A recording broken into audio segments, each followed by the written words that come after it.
Hi friends, आप सब कैसे हैं। आज मैं आपको एक नए टॉय के बारे में बताऊंगा।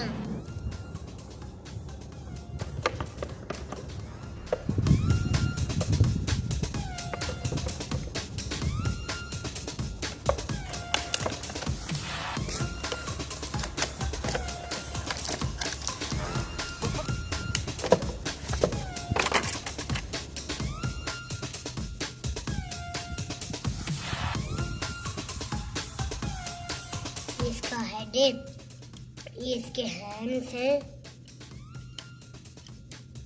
और ये मेरे रोबोट की बॉडी है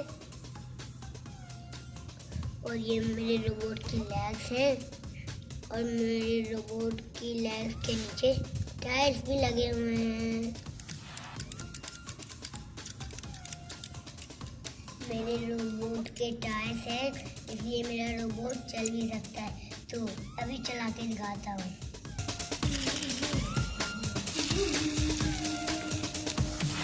सबसे मजे की बात यह है कि सिर्फ रोबोट नहीं रहती है, कार भी बन जाती है।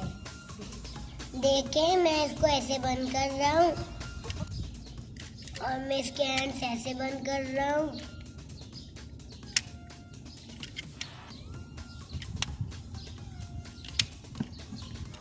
तो ये कार बन गई।